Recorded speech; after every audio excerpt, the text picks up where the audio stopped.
Attention, court is now in session. John Kramer versus the frontman, the philosopher of pain versus the architect of controlled games. No heroes here, only different kinds of control. Let the game begin. Round 1, philosophy versus professionalism. John Kramer is a true believer. He genuinely thinks he is doing something noble. He creates elaborate scenarios to force people to confront their wasted lives and appreciate existence through pain, fear, and impossible choices. In his mind, he is a savior, offering redemption through suffering. The frontman is pure clinical efficiency. He runs the deadly operation like a cold corporation, strict rules, entertainment for the rich, and massive profit. He was once a player who won the game, then chose to become its ruthless administrator, trading his humanity for power and control. John Kramer, 9, deeply ideological and committed to his vision. The frontman, 8, ruthlessly pragmatic and emotionally detached. Round 2, control and organization.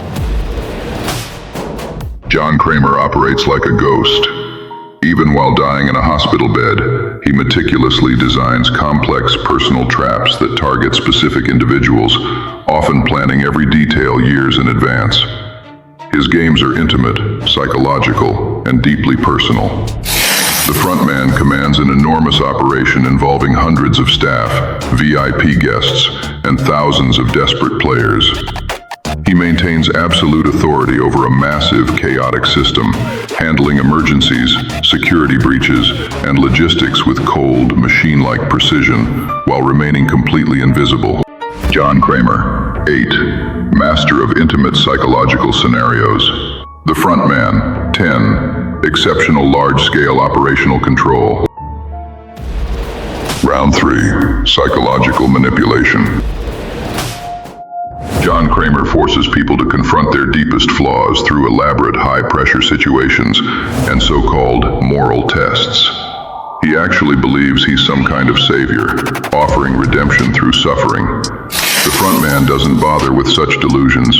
He weaponizes hope, fear, crushing debt, and raw desperation with clinical precision.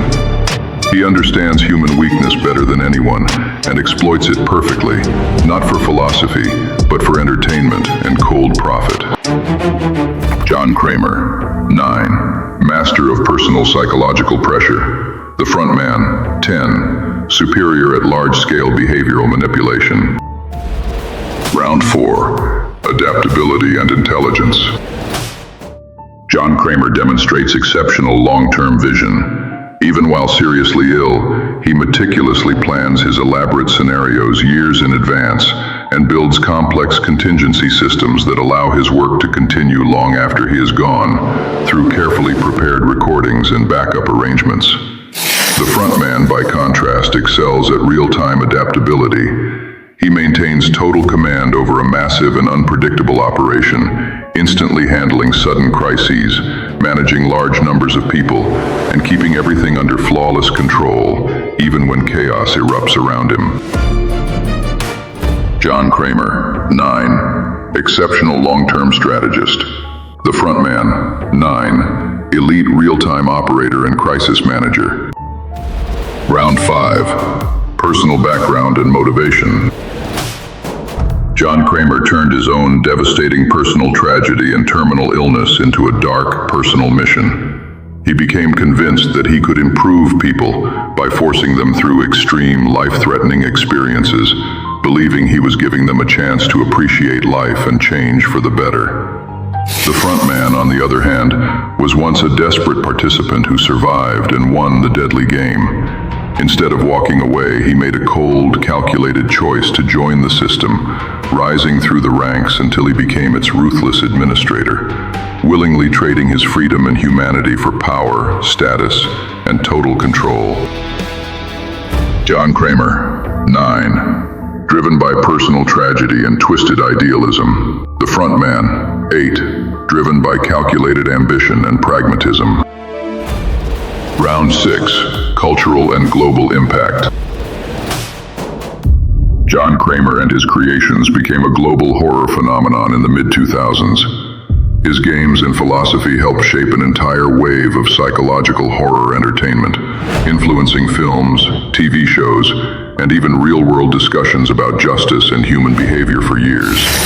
The frontman, as the cold and enigmatic face of Squid Game, played a central role in one of the biggest cultural explosions of the decade. The series became a worldwide sensation, breaking Netflix records, reaching hundreds of millions of viewers, and sparking intense global conversations about economic inequality, desperation, and how far people are willing to go when pushed to the edge. John Kramer, 9, icon of psychological horror. The frontman, 10, part of a worldwide cultural phenomenon. Round 7. The final mirror. Both men were once ordinary people who crossed the line voluntarily.